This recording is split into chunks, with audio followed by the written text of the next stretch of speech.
Hi, everybody. Welcome to today's special session.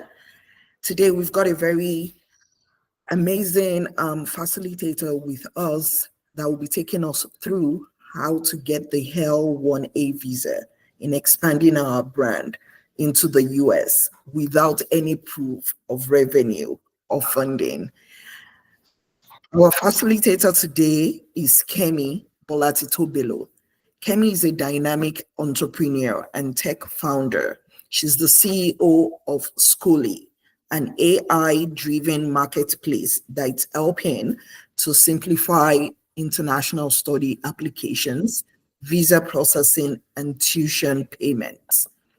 With a background in business, immigration consulting, and mass communication, Kemi has built multiple successful ventures, and this has earned her nominations with the RBC Women of Influence, and she's been recognized as one of Canada's top 100 Black women to watch.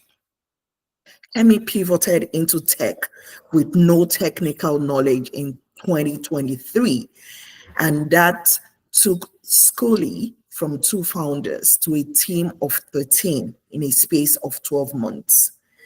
And I know for sure that right now, Schooly has been valuated as a $5 million company.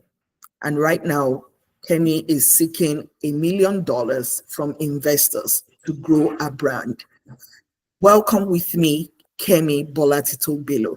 Kemi, please take over this special session. Hi, everyone. Can you hear me well? Yes. All right, that's good. Thank you very much. Good evening. I believe everybody is in the evening, except you're in Australia or somewhere really far off. So, good evening, everyone. Really wonderful to meet you all. I believe we are all entrepreneur, aspiring entrepreneur on this call, and it's amazing to meet everyone.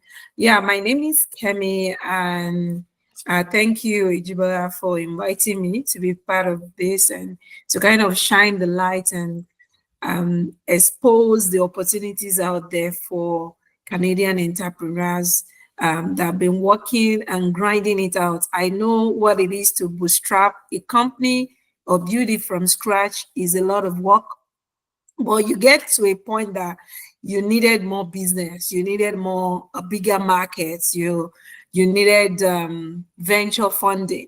That's why it's important for you to be able to tap into a bigger market. And one of the big market around us, I know in the last couple of weeks we've seen the drama between Canada and US. It was like, oh, this is the end of the road for Canada and US relationship and all that.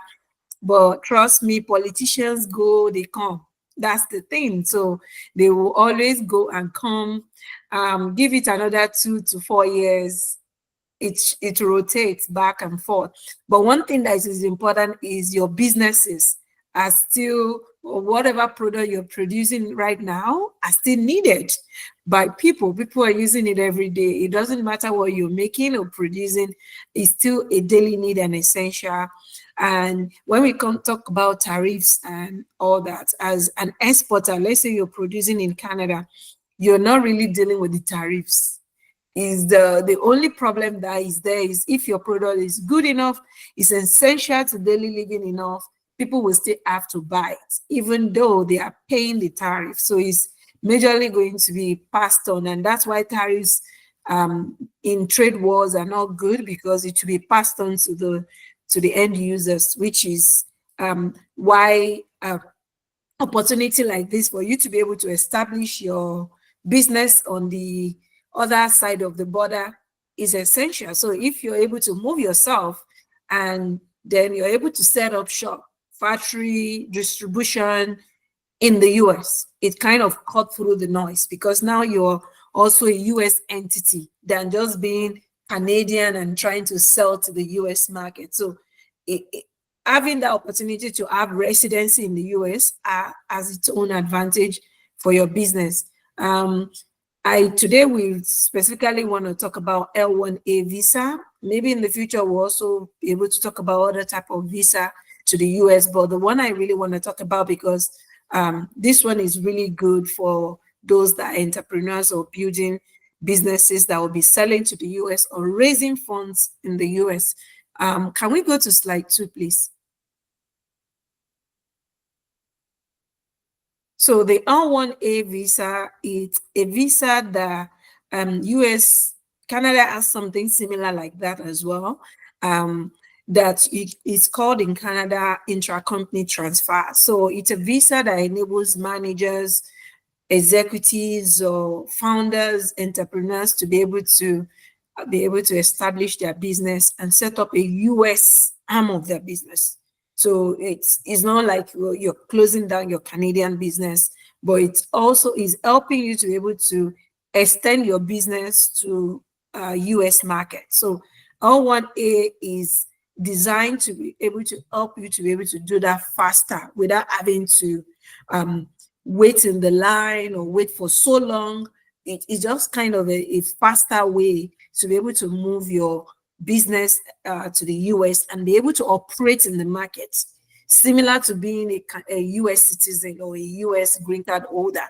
Whatever they can do in terms of business is what you also can do. Of course, you can't vote and be voted for, but at least you're able to run your business and set up, open your bank accounts for your business. US customers or investors see you as part of them or one of them, and that's what this visa does. So the eligibility are for either you as a founder or an employee who is who has a higher rank. So you sometimes you have employees like, oh, maybe you're just a founder that have somebody else who is managing your operation, like your head of operation or chief operation officer, somebody who has an executive role in your business or who has a managerial role in your business, meaning they can make decisions, they can fire, they can hire. Those are the people that this visa is useful for. And the visa is typically could be processed up to 3 to 6 months usually, but you can also use what we call the fast processing route. So if you want it faster, you can pay more money and then you'll be able to get their fast 15 days processing. For those of us that are Canadian citizens, there is a pilot program going on that you can use, meaning you go to the designated port of entry when you're going to US within Canada that you can use to actually apply on the spot. So you don't even need to go through the border. You don't need to apply through the border. Through the US embassy or go through the L-1A visa processing centers. You can go to the port of entry anytime you're going to the US and ask them that I want to apply for L-1A. And if you're a Canadian citizen, you have your Canadian passport, and then you would be able to apply through those port of entry, and they would put you into secondary, meaning not the regular place where they process regular entry into US. And then they will ask you a couple of questions. They will get your document from you, and then they would go ahead and process your applications. You'll be subject to some interviews because they want to know if you really know anything about the business you're applying on behalf of, or you're pitching your company to them and why you want to expand to the US. Can we go to the next slide, please? So this pathway is not just, it depends on what you want, what your aspiration and dream is.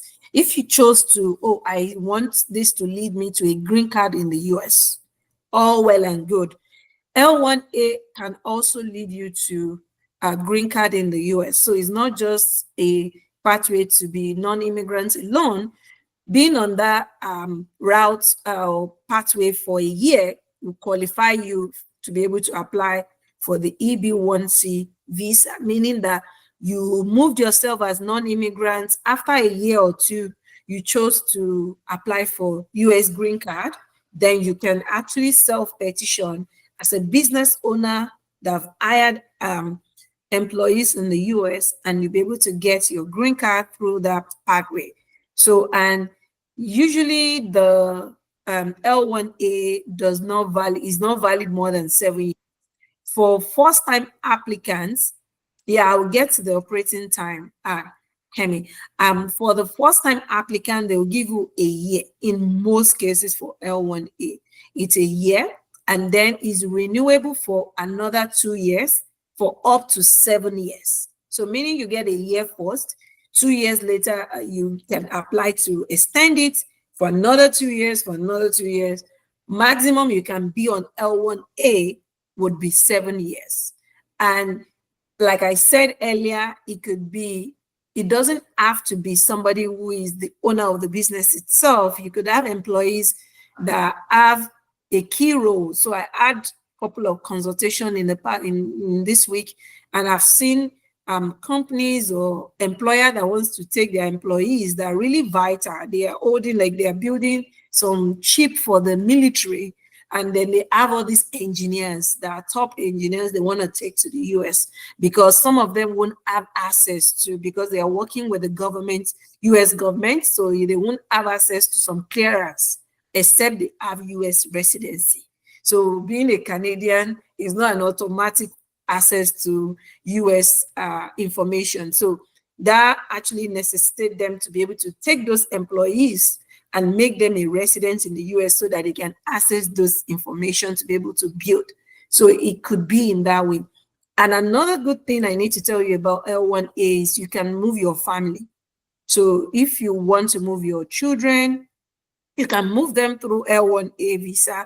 If you want to move children that, of course, 18 and below, yes, they will be under you. It's actually 21 and below.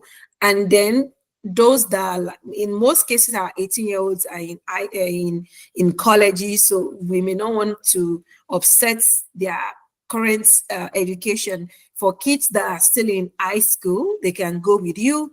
If you have spouses, husband, wives that want to come with you, they will be able to get an employment authorization, meaning that they can, it's like in Canada, what we call open work permit. So they can work for any employer and come with you.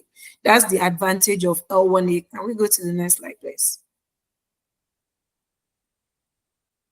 So the benefit of L-1A is it gives you the ability to be able to live and work in the US, meaning you're able to build your company. If you're an employer or you're a startup founder, you're also able to, if you're an employee, you're able to work in the US. And the dual intent purpose of the application is some non-immigrant visas like H-1B, J-1 visa, F-1 visa limits you to be able to apply for green card. The good thing about L-1A allows you to have that dual intent to be able to also apply for green card. Or even if you have an existing green card application going on right now, some people have applied for like NIW, national interest waiver programs. They can also use L-1A to move quickly and go quickly to the US. So that won't affect you in any way to be able to do that. And some of the benefits for your family is what I've mentioned earlier. If you have kids that are under 21, they can go with you and your spouses can go with you. Next slide, please.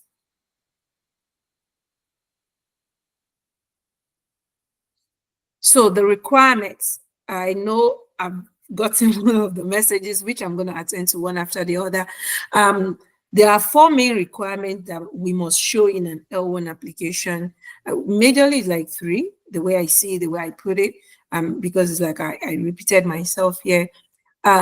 There must be a qualifying relationship between the foreign company, which they're calling the foreign company your Canadian entity, the foreign company and the US company. So there must be a relationship, meaning we have a common owner. So for instance, Wilfred is the owner of Wilfred Enterprise Canada. Wilfred will also be the owner of Wilfred Enterprise US. So there has to be a relationship with them. So meaning we have common owner, common director of both entities. So there has to be a qualifying relationship between those companies, meaning you can set it up as Canadian entity own the US entity. You can set it up as US entity own the Canadian entity, like a parent company as a subsidiary. So you can set it up either way you want it. You can set it up separately, but they must have that common relationship with them. Employee coming to the US, for those of us that want to move some of our employees or key employees, must have been continuously employed, including you as the owner. I know somebody asked a question related for at least a year.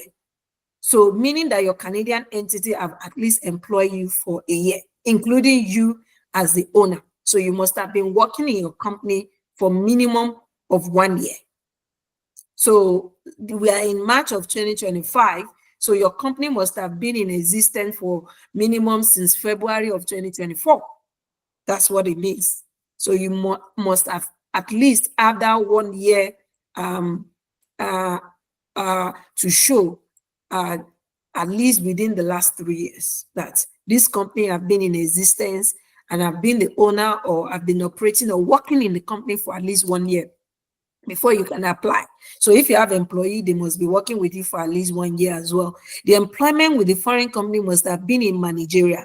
So if you are the CEO or founder of the company, you must have been working there for, you must have been in a management position before you able to apply with your Canadian entity, because I'm emphasizing that so that foreign company is not sounding strange to us, and which I repeated basically in the, if you are an employee, you must be in specialized knowledge. Let's say you have head of, I don't know, head of IT or chief engineer that is working or building something for you, or head of accounts, or the main CPA working in the company. So the person must have some specialized need. Can we go to the next one? I'll come to all the questions in the, there are 3 types of relationships that your US entity and your Canadian entity should have. They can be parents, subsidiary, like I mentioned earlier, they can be your branch office, and they can be an affiliate office of your company. I always suggest for first time, of course, in affiliates are like franchises. Let's say you're already like a franchise, like your company is as big as being a franchise, would be what we term as affiliates, but I always suggest we keep within the first 2, which is the parent or a subsidiary relationship. Your Canadian is the parent, your US is the subsidiary. Your US is the parent, your Canadian is the subsidiary, or your US is a branch, either way, vice versa. And when you're applying newly, because you're new to US economy, you're trying to explain, majorly you're selling your company to them and telling them why you need to be in the US market, either because you have so much customers coming from there and you want to expand and employ people. You have to be able to prove your point, reason why you want to expand to the US. To qualify, the foreign worker seeking to transfer to US, which is you or your employee, must have continuously be employed at least for 1 year in the last, which I said earlier. Can we go to the next slide, please? Thank you.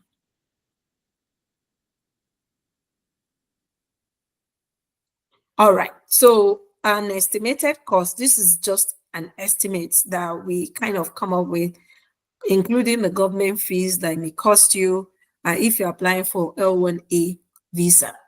So there is what we call I-129 when you're filing, is your filing fee for the government. If you're applying through the port of entry, is $995, at least based on my recent experience. Online, you will see $460, you will see, this is what I was charged personally. So that's what it took from my credit card. So I would say to that is $995. And they charge also what we call fraud prevention. So it's because I believe most of us here, I don't know anybody here that has 50 employees in the US already on this call. So if you have 50 employees, you'll be paying $4,500 for fraud prevention. If not, you would pay $500. They call it small employer fraud prevention fee. So you pay 500 USD. So if you're applying from the port of entry for your visa for your family members, if you're a Canadian citizen that you don't need a visa to enter, for those that are outside Canada or in other countries that needed a type of DS visa to enter. So there's nothing inside the microphone. Hello? Hello? Is there something wrong with my microphone? Okay. We can hear you actually. Okay, all right, good. I thought that was for me. So there's a $6 fee, visa fee they charge for those that are applying. So if you're applying, let's say family of 5, of course, or 6, they will charge you $6 fee for each person. For us to be able to work on your application for schooling, legal fees, including for those that are inside, both inside Canada and US, right now is at a discounted fee of $6,500. For most legal experts that we've been talking to, most of them actually they charge upward of $8,500 to $9,000, or even up to, you see them $12,000, $14,000 for L-1A application. But we right now, for our introductory price, is $6,500 for every entrepreneur we're working with. If you have not set up, everything is quoted in USD, as you can see on the screen. So this is US dollars. We're talking about US immigration. We're not talking about Canadian dollars. So our fees are not quoted in Canadian dollars. Business registration, typically you will see between $1,500 to $2,500, depending on complexity. If you have to bring in an incorporation lawyer into your case, but depend on how complex it is with your current application, your complex incorporation that you have. But typically it starts from $1,500 for us to help you through the incorporation process. And also we're able to add that added value. We have partnership. It's very difficult for Canadian businesses. Sorry, I'm getting something. I'm going to mute that person. Yes, please. Thank you. Yeah. So for us, we also have partnership with local banks in US that are also able to set up your bank accounts if you want to be. It's very difficult right now to have a bank account in the US if you're a Canadian, except for fintech like Mercury and all those online type of bank. But to have a banking relationship in the US, if you don't have social security number or a US residency address, it's a bit difficult. So, but we've tried to partner with a local credit union that could actually help our companies to set up their bank accounts in California for now. So you see things like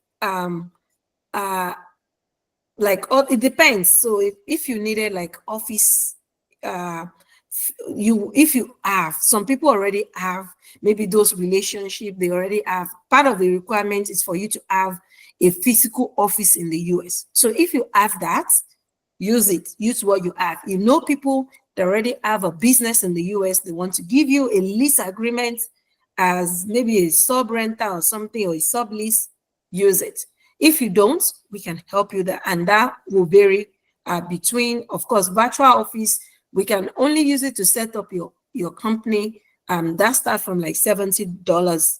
But if you need actually to set up a physical office, it varies. We see between $300 to thousands of dollars, depending on what your operation looks like. But for initial, you don't really need a big factory. You don't need thousands of dollars. You just need a small space for you to set up it could be in a form of a co-working, but it has to be a private office. That's what the officers are looking for. So you won't be able to use like Regios, all these co-working type of facilities for your application. So you will need a physical one. Can we go to the next slide? I'm not sure what's up we have on the next slide. Okay, so what we have, what we are offering with Schooly is to be able to help our companies to be able to, from the beginning to the end, basically we start, you needed to set up your because we are a startup too, we know what it is. We are a small business. We understand what it is to be able to set up company. We've been through the process ourselves, so we understand your need what you will need from end to end to be able to enter the market. We'll be able to share insights with you. Okay, where you need to go. I have a particular type of startup. Maybe you should go to Atlanta, maybe Georgia, maybe you need to go to New York. Maybe you need to focus your attention in California or Texas. It all depends on the type of business you're doing and the type of relationship you're looking to build. So we'll be able to do that with you. So it's a complete white glove service that we offer our clients. We help you through the whole process of the application, the checklist. We make sure our services are transparent and we are not having like hidden fee or something cropping up later for you. Next slide, please. So, like I said earlier, the good thing about this program is that pathway to be able to, if you want, so it all depends on what you want or your family need. If you want to take US green card, for some people, they don't want it, they don't need it, they want to stay in the US, they just want to do business in the US. If that's a pathway you want to take, absolutely, this is perfect for you. So you'll be able to have that opportunity to move from L-1A to EB-1C if you want. And the good thing if you're a Canadian is that ability to apply on the spot, and within an hour or so, you get your approval stamped into your passport. So you don't really need to go through the US Embassy or go through the stress of submitting this through USCIS processing center, because you have that opportunity to be able to access US, but you will need to be traveling to US. So you need to have that US, to have that access to be able to enter US for you to do this at the port of entry. Let's go to the last slide and then I can start taking questions. This is just a final slide. It has nothing, it's just our information. We help you to be able to get this done quickly, faster, and get you to market. I know a lot of us have burning questions that we would like to ask. So should we just go to the comment section? Ijiba? Yes, please, Okay. just pick on the questions. There are a lot of questions in the comment, and then if anybody has a You question can to ask personally, just raise your hand and she'll call you, and All right. so that we can be orderly with that. Okay. Kemiraji, thank you for your question. How long should the business be operating? Is there a minimum revenue requirement? There is no minimum revenue requirement. All you just need to do when we're preparing the documents is to show that even if I'm making 50K or made 50K last year, we are projecting to make 500K this year, by the end of this year. So you do a projection on your revenue. So there is no minimum revenue as long as you show that the business is operating in Canada already. You've at least your CRA business done, you file taxes, maybe like at least a year, you're fine. For me personally, I didn't even show my CRA filing. I only showed the proof that I have a CRA number and it was approved. So I'm just using that as an example that you can follow depending on what you have. So minimum is 1 year. You must be operating in Canada for 1 year. What if the company, Ruth, I'm reading your question. Company is over 4 years outside Canada, but less than 1 year in Canada. Can it still work? In Canada, can she unmute so that I can ask follow-up question? Yes, please. Right. Okay. All right. Ruth, go ahead. You said in Canada for less than 1 year. What's the 1 year, less than 1 year in Canada? How many months? Around 6 months. Okay. So, all right. So I'm just trying to figure out how to, because you are not, and outside Canada, which country was he operating from? In Nigeria, registered in Nigeria. And is registered, he filed taxes and all that. Nigeria, yeah. Yeah, because it's just for us to show you are in Nigeria. We can use it, but you are currently in Canada and expanding in Canada. Yes. So we have to be able to show that progression. You were operating this way, you've had some revenue, and you've been operating this long. As long as we can show you, the founder, you've been working in that company for 1 year. Oh, okay. Yeah. Yes, you've been working for 1 year. Kemiraji, tax filings required. Like I said, it would be a good one to have your CRA tax filing. For me personally, I only just put the CRA registration. I didn't put the tax filing personally. So I just say personally, I didn't even put the tax filing at all. So I only put what my financial projections is gonna be, and then I put the prove that I have a CRA number. You know, the letter that CRA sent you when you actually register with CRA. That's all I had included. Pace setter fashion, working minimum of 1 year, manager or owner. I believe there's a question. Any proof of receiving salary? No, I did not show. I only showed my resume, and I only showed I only showed employment offer, meaning I employed myself from Canada to the US to run the US operation. I did not show proof of salary. How about sole proprietors where the owners does not receive salary?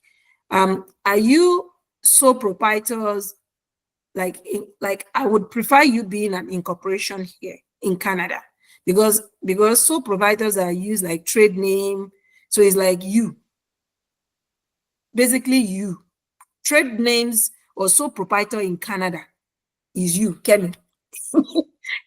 it has no legal structure when it comes to corporation. So it's just you. So I would say strongly you have to change yourself, switch your status to being a corporation before you go ahead, because on all the registration documents is showing you, not Pace Setter Fashion Empire. Is showing you. Kemiraji, will the company need to be in operation in the US as well? Absolutely not. So because you're just establishing it, you're just setting it up. So you set it up and then you apply that you want to move yourself to start expanding it. So you set it up, you incorporate, you go through all the legal incorporation, set it up, open a bank account, get what we call, in Canada here, we call it CRA business number, employer identification number, EIN in the US. You set it up as a legal entity in the US, set up the office, and then you use that to apply and say, okay, here is my lease agreement, here are all the documents, and then you'll be able to, it doesn't have to, yes, PR can apply. Do you have a US visa? Kemi, so PR can apply, but you need a US visa. You need from the point of entry. But if you're a PR, you don't have visa, you have to go through the DS visa program, meaning that you go through the regular, will submit, and then they will call you for interview, US interview, and all of that. Because you are not able to walk to the port of entry and apply because you don't have a US visa on your passports. And actually, you can apply within US. You can enter US and then adjust your status to apply within US. It doesn't have to be at the port of entry alone. I'll come to the person that raised their hand, but let me just finish with the, will you talk, Kemi said, will you talk about tax implications to, or needs to consult tax consultants? Thank you very much for raising that. There is, of course, there's tax implications. I'm not a tax specialist and I won't speak much to it, but based on my knowledge gathering and my interactions with tax lawyers and tax consultants, at this stage of the company, unless you bring that money to Canada, then you'll be taxed. So if you make money in the US and you bring it here back to your Canadian entity, yeah, you'll be taxed on that. So if that money stays in the US or you keep expanding in the US, then it doesn't. So once you make that money, you bring it. The good thing about Canada, Canada is not unlike US. When you have a US citizenship, you are a global taxpayer. All the money you make all over. But at some stage, when people have green card or Canadians have green card in the US, they most likely will just declare non-residency and then they don't pay taxes in Canada anymore. And That's it. That's the end. It means that whatever you earn there stays there. So if you, for instance, you're a Canadian employer, a Canadian employee of that US entity, and you get paid, of course, CRA will take out of that. But if that money stays there, you're not paying yourself as Canadian, meaning you're not declaring your tax residency in Canada. Yeah, you won't have to double, more or less, you're double taxing yourself. But if your money stays over there and you're not paying yourself in Canada, if you want to keep your residency here or tax residency, let me put it that way, tax residency. But for that, yes, we can do a referral to speak with in-depthly with tax consultants. Can one use a family member residential address on business? Can be home-based basement. I understand you want to do that. For this type of visa, I will strongly suggest against it. Part of the application, you will still need a residential address for you, your address, you personally, in your own visa portion of the application. But for the business, I strongly suggest against. You can't use home business for it because you're saying that we are expanding to US, so you have to use a commercial space. So you have to look for people that have commercial space that maybe you can take part of their space, at least showing that you have office furniture, because they will ask for pictures. So office furniture there and all that. And then when they Google, the address is not showing somebody's address, their home address. Look for a commercial space to use for that. And Sanas, thank you for I just didn't get how to get green card. I'll go back to that later. If someone already has EIN for the business, can we still apply? Yes. Yes, you can still apply. If you already set up the entity, you have your EIN. I don't think you won't have an entity, EIN without an entity that you set up. So yes, you can use your existing entity for that. Can work permit holder with 5 years US visa apply? Yes, you can apply. Absolutely. And that's why I asked for the visa situation earlier. Does the business or company be into trades, into trades like goods? Can the company offering services, public related? Should I answer the first? Does the company, it doesn't matter what you want to do, as long as you can prove the company is actually a viable company, and then you're going to the US to expand or to seek either for markets or for investment purposes. That's your purpose, and then you're here to kind of establish. It doesn't matter what you're doing, whether it's trade. I believe trade is even one of the highest needed. Okay, when you say trades, I believe, is that skill trades or trading goods? So that's CPG, right?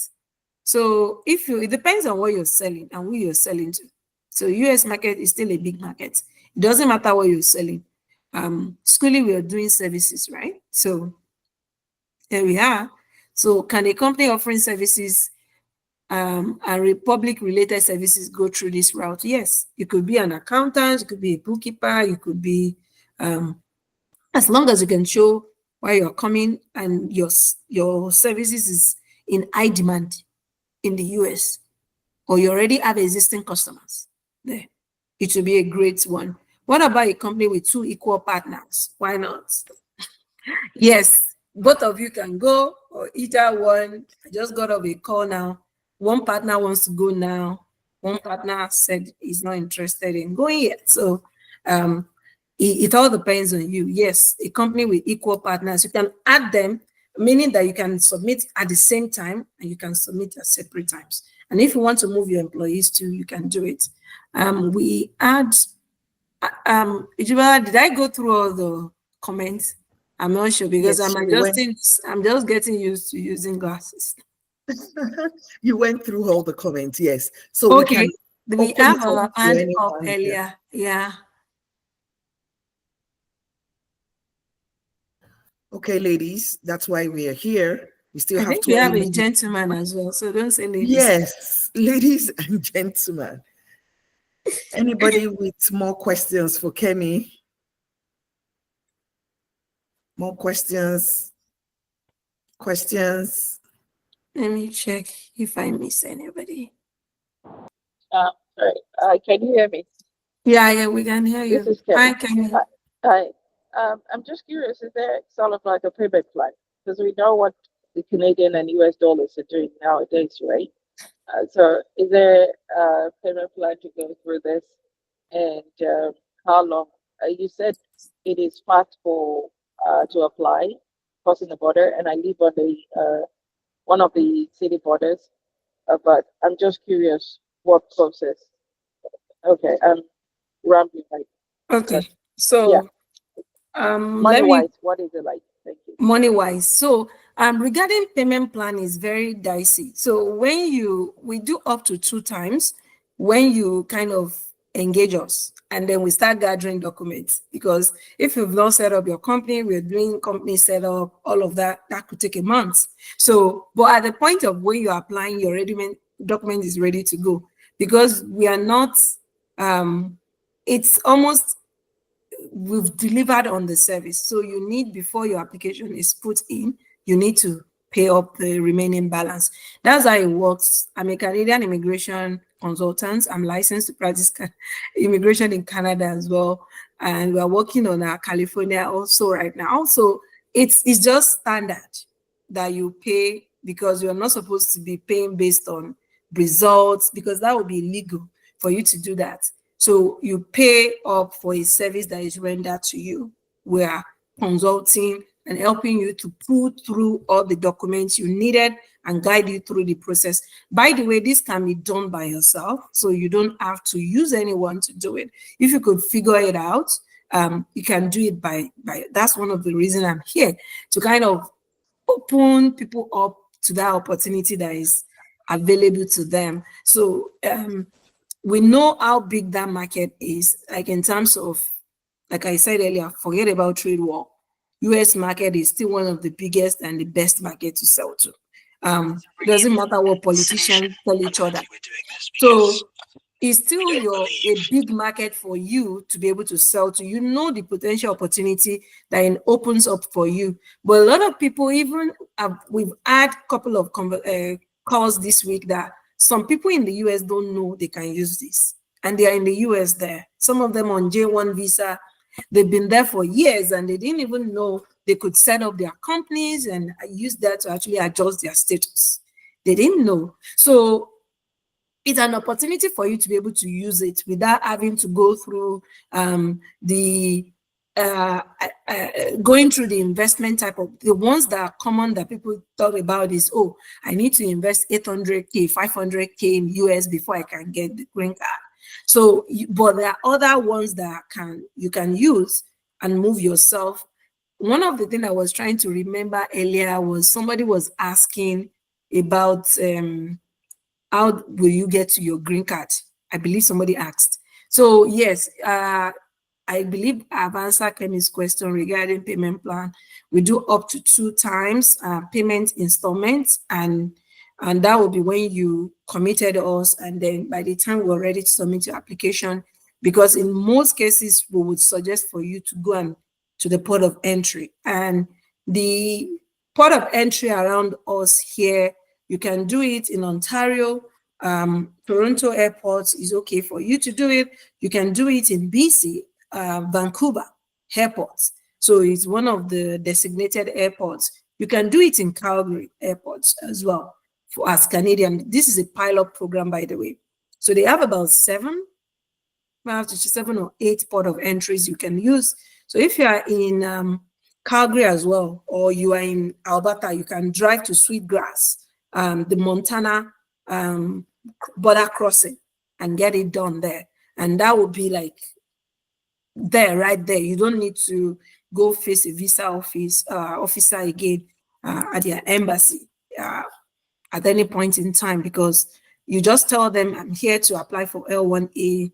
They look at your passport and pull you to secondary, and you go in and submit your documents, and then they will ask you, you have to be able to speak, which is part of what we prepare you for. You speak to your business plan. You have a business plan in the application, you are not able to speak to it. You have to be able to speak to it and say, okay, this is what we are doing while we're expanding to the US. Maybe we are even acquiring a business, or we are partnering or we are. And one of the things I tell people is don't shy away from opportunity to be able to attend conferences. It's so key. When you see all these conferences that are pertaining to your area or area of business, attend them. Go, because it helps. When there are pitch events or pitch activities relating to entrepreneurship, participate. If there are industry association similar to cedulous, join, be part of it. They can give you like a letter of recommendation or something. So those are the documents like we had included in the application for you that you'll be able to use to apply. So it's very key that you are involving yourself. It's not just about my company is this, is that, or we make 10 million last month, but it's also ability to be able to show those are the things for you to be able to overcome that income or revenue that you don't have. It's just ability to show what you've participated in, what your business have been part of. Those are the ways for you to be able to do that. So I don't know if I answered that question.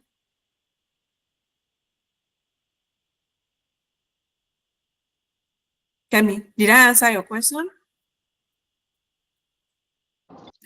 Yes, thank you. Sorry. Yes, you did. Okay. While I'm off mic or on the mic, sorry. In your experience, has anyone been rejected?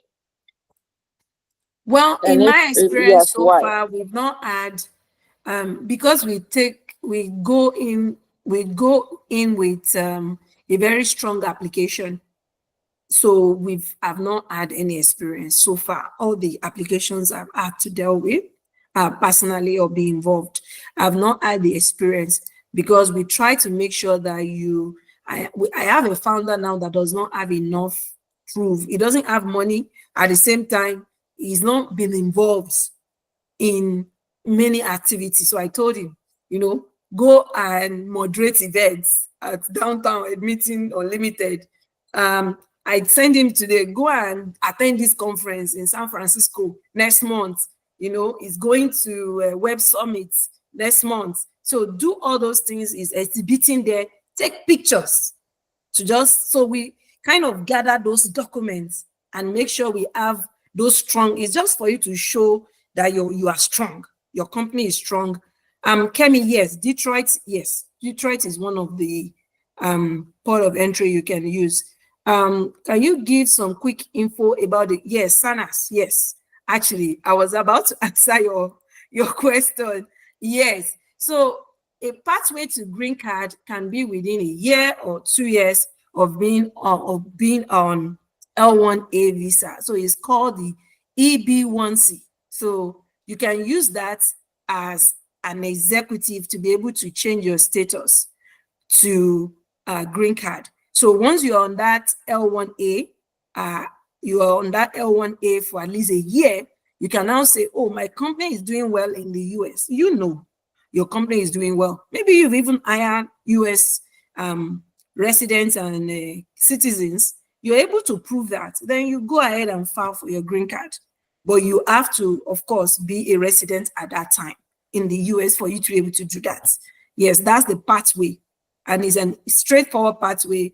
It doesn't need be in a pool or be drawn or anything like that. You just file and adjust your status for EB-1C. Did I answer your question, Sanas? Yes, thank you so much. You're welcome.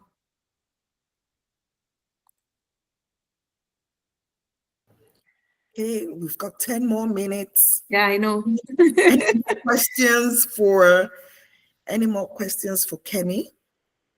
We still have time. And that has been a great presentation, Kemi. Meanwhile, please check your text message. Okay. Somebody did ask about payment, so I'm going to project that page while you're getting ready to answer that.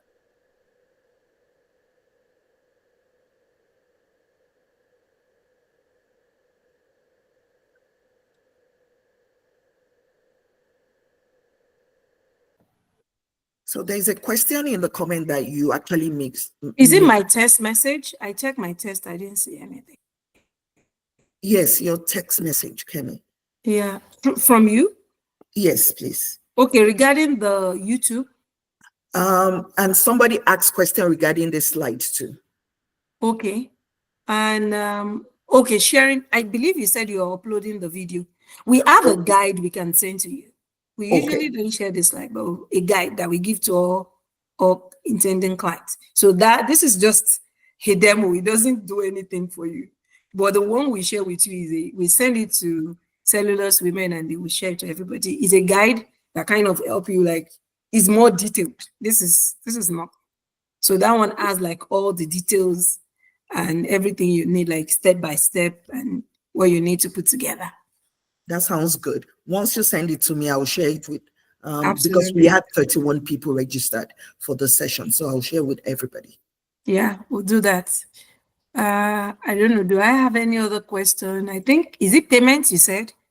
Yeah, there's a question wanting you to explain the cost, this particular slide. Cost, okay. Well, we put there the government fee that is that you have to pay for anything that has to do with I-129. We put it there, and fraud prevention. Then we've also included in it, if it's optional, if you needed business incorporation assistance, you can do it yourself. We have some partners that kind of help us to lower some costs. That's why I said depends on the complication, but it starts from minimum for you to be able to get EIN, like everything done for you. That's 1,500, and for our legal fees is 6,500, and that includes our legal costs, meaning lawyer, everything, document gathering for our hand per application per family. So it includes, if you have a family, that's included. So you have 3 children, 4 children, whatever. So maybe 6 or 10, it's included. Your spouse is included in this application. So if you now decide to, okay, I want to now, maybe we have co-founder, then that's another application on its own. Indoka said that, please, you did not answer my question. I'll try to go up and see if you can copy and paste. It was Udoka that asked about the cost. So okay, I just answered. Yes, is the legal costs, the filing fees are separate, and that would cost you, if you're applying from the port of entry, around 1,500 for your family. Our legal cost itself is 6,500, and everything is coded in US dollar because it's a US visa, and that includes lawyer fees, all expense in our 6,500 fee. Usually, if you talk to some lawyers, you'll be seeing fees around between $8,500 to $12,000. Business registration fees optional. If you want to do it, you want us to help you with that, yeah, you can. We can help you that, and that would be like, we'll help you with your incorporating, making you have the right shares, and making sure. And we can also help you with office setup, everything, basically. That's why we call it a white glove service. Are we allowed to apply for US business loans? Yes, if you become a resident. So meaning you have done your KYC with your bank and all that. Yes, SANAS. You can, if you become a US resident, you, based on you have to build, like Canada, you build your credit too. And you build your business credit. That's why I like US. So, they are able to give you loan based on your business credits, not just your personal credits, which I really like it. And I've been using it too. Now our credit score is around 850 over 1,000, which is kind of good in the last 3 months. So we've been using NAV to be able to build, but you have to be in the US to set up NAV. And then you pay subscription fee every month, and then they build your credits. So yeah, so you can build your business credit as well. Someone raised their hand. Yes, regarding the loan and having the business credits, you did say that it's your business credit or your personal credit score that will be used. What of those that have the DUNS number? Yes. So it's the DOS number that you will use to build your business credits. So it Okay, will be because you reporting. mentioned something else now, and I Yeah, was Jones and Bradstreet will be reporting. So the NAV, they are like a business aggregator or credit aggregator. So they report it to Equifax, they report it to Jones and Bradstreet, and they report it to Experian. So they are reporting to 3 credits. And I'm basically right now I'm doing their basic plan, which is 49 USD a month. And they report once you pay every month, they just report you. So now they built the our own credit up to 850. Because I'm not in the US yet, so I've not started my own personal building my own personal credit. So once I'm in the US or I've not even obtained my social security number yet. So I'm going in April, so I'll get my social security number. Then I'll be able to start building my personal credit. NAV is NAV. You won't be able to log in Canada. You won't be able to log in NAV. Let me see if I can go and get their link. They are in the US, but they won't allow you to log in with your IP except you are using a VPN. They won't let you. That's the thing about them. They won't let you, but they will. It's a credit building platform. So when you try to set up the account, they won't let you do it. That's it. NAV now. Did you say Duns and Bradstreet number? Yes. So when you're setting up your NAV account, you will need your Duns and Bradstreet. So you meaning that you've already set up your company, you have all that done, then you can set up your Duns. Once you have your Duns number, yeah, you connect it to NAV, and NAV will start reporting. So I hope that helps someone. So that kind of help you to kind of start building that company profile for that opportunity to be able to access the loan in the US. You know, there are SBA loan. There are so many type of loans that are based on the value of the business. That is not just, I know in Canada it's just common. Everything is tied to our personal credit. But in the US, it's not like they don't look at that as well, but it's not the biggest factor for them. And it depends on the thing about US is they have many type of lenders, unlike in Canada, that we all know who are lenders. That's it. When you're done, the big 5 boys, you're done with them. That's it. You don't get them. Maybe you go to a credit union. That's it. No other alternative. But in the or BDC, which is like a payday loan. so if you're like in the US, you have all type of lender, A lender, B lender, all sorts of lenders. And if you're able to build your credits, you're able to approach even the bigger banks based on your business credits. So based on your business credit, so they are not actually concerned about you personally, but your business in most of their, because it's like their law for them to give small businesses loan, like it's compulsory for the big banks to do it. Can you include an employee that is not Canadian or PR in Canada and lives in another country and works for you virtually? You can add them later, and it has to be in a managerial role or specialized. Like they have to be doing something that nobody can do, or you cannot find somebody easily to do. Then you can move them with you. Not, I would say, don't do it in your initial application. Do it as a follow-on later. Once you are established and you've moved yourself, then you can always bring them in through L-1B, which is actually designed for employees. So you can bring them in, and as long as you can prove they are doing a specialized skill and they know what they're doing, so you can bring them in. You can bring them in through H-1B. With H-1B is ongoing right now up until 24th of March. So for US employers, so you can use all sorts of means to bring them in. Okay. Ruth has a question Ruth, okay. in the Can you, comment section. yeah, I've answered that now. Can Oh, you okay. include employee that is not Canadian or PRing in Canada? Yes, that's the person. You can bring them later. Don't put them in your initial application because you're new and it's not like you have $1 million in your account. So because you have to be able to prove you can pay them. So yourself, you're still fine.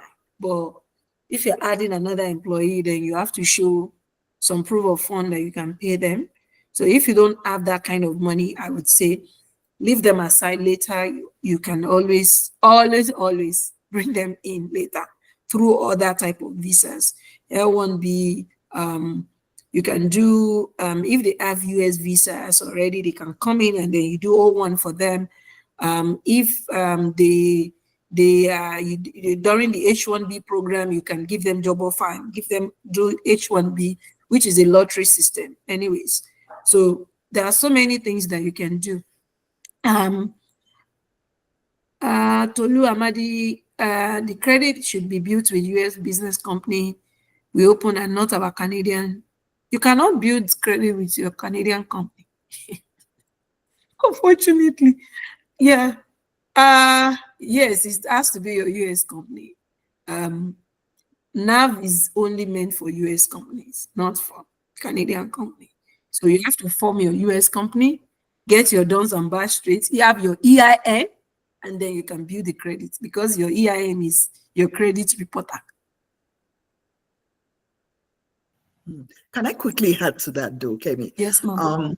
I've had my DUNS number for 3 years now, and I'm not I don't have a business in US, but I had to have it so that I could trade when people want to buy something from me, and perhaps I need like a letter of credit and all that stuff. That was the main reason I had the DUNS number. So, and I know that it's been rolling credit score on me. Yeah. And I get Okay, they've notified. been. I get notified when a business in US is searching me up and they go through Dunes and Bradstreet. Did you subscribe for like a premium subscription with them? Yes, yes. That's why. Okay. That's why it's been building for you. Okay. Yeah, that's why.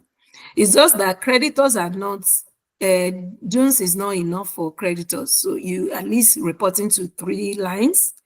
That's why I did the NAV, so that he's reporting to Almighty, Experian and Equifax. So he's reporting to both, those are the big boys. Jones is meant for businesses, but Equifax, it's cut across. Experian as well is a very business-focused type of credit bureau. Can you have business registered in Delaware while the business is bidding? Delaware is the best. Yes, but you have to register. You register as a foreign corporation in Detroit. Yes, you can have it with DOCA. I believe that would be the answer. With all these DT executive orders, I believe you're referring to Donald Trump. Will potential changes in visa rules affect for future applications? DT orders cannot change immigration law. You don't know that. Executive order is executive order. There are policies like we have in Canada. And there are certain immigration laws and rules which will have to go through the House. In Canada, similar, it has to go through a lot of reading and lawmaking that involves immigration law. Policies, yes, deport people, don't process application, don't do this. Those are policies. But I would say that, yeah, there could be delay, there could be some scrutiny or extra scrutiny, and those are things that policy can do, but policy cannot even say, cancel this visa. I don't want to see it anymore, because it has to go through lawmaking process. So policies can delay stuff, or when things environment are heated up, it can affect a couple of things, but that doesn't mean they will stop certain visa or even all the visas, except it goes through. I know Donald Trump is selling $5 million good card. It's ridiculous. As that the lawsuit on that one, it's not of this world. that will actually stop that. So yeah, it's okay to see what's going on like in the news, but reality is different from that. Canada and US is still doing business every day, and big time, like even big time, and that won't stop. You're welcome, Sanas. I think that will be all. All right. This has been a very interesting session. So if you have, I'm going to, once Kemi sends me the brochure, I'm going to send it to all the 31 people that are registered, and it will have our details and all that. If I know this is a lot, it's a lot of information. Yeah. So because it's a special session, we are going to post this particular recording on the YouTube so that you can rewatch and you can share it with people. If you know people that needs to take advantage of this or to connect with Kemi in getting this visa started, you just refer them to the YouTube to watch it and to connect with Kemi. All right. So if there are no other questions, You're killing me. Kemi said that eating USDs. Yeah, because I'm sorry if you're not selling to the US right now. As a business, as an entrepreneur, you're killing yourself. Trust yes, me. it's a huge market. Even for me, I'm an immigration consultant in Canada. I don't accept Canadian dollars anymore in my practice. I'm sorry. It's just because of the devaluation that is going on with the currency. So it's just, you have to keep yourself up. Yeah, as an entrepreneur, you pay USD, you need to make it. That's, you go after the market that actually bring you that money. And trust me, the market is out there. And there's so many opportunities. And part of what we want to do is also to bring business opportunities that are cash flowing, that people here can actually invest in, that is bringing you 5K a month, and then you don't even have to, and that's US dollars. You don't have to scratch your head for this conversion. So you need to keep yourself up about what's going on, get the opportunities out there, make the money from that market. That market is hot, and it will forever be, because they are the one that they are the global currency. So it's a global currency. It's this currency we spend all over the world. So I wish you guys all the best. I look forward to connecting again. I would make myself available to be able to come in again and delve into other areas or other type of opportunities that we'll do a form of series with Cedulous, and see how best we can help each other. Awesome. That sounds great. I think the next topic, I already know it already. How can people stock their inventory in US? Yes. Yes. So yes. we'll bring you in for that. I'm sure you see the thumbs up. Yeah. People need that so that they can stock their inventory, and as the US market demands for it, they don't have to, all this tariff will not be happening. Will not be your inventory will already be because there. You're operating there and you're operating here. Money stays there. It doesn't have to come here. Exactly. To come here, and then you kind of restock through there. Like, that's the model Amazon has. So why can't all of us replicate that? Exactly. So, yeah. Exactly. And we're going to do that, and then shipping. Like, I've got all these different sessions that we'll be talking about, and I will be sending that through emails. So ladies, be checking your emails regularly so that we can have the special sessions. So like I said, I'll send you everything through the brochure that Kemi will send me. I'll send it to you, and the link to the YouTube to rewatch this session, I would also send to you so that you can rewatch. It's a lot of information, I know. So I know that a lot of us wants to rewatch or to send it to somebody that needs it. So ladies, thank you so much for registering for this special session. And Kemi, thank you for honoring this invitation. I look forward to more sessions with you. Thank you very much for having me. Look forward to chatting with you. Thank you so much. Take care. Bye. All the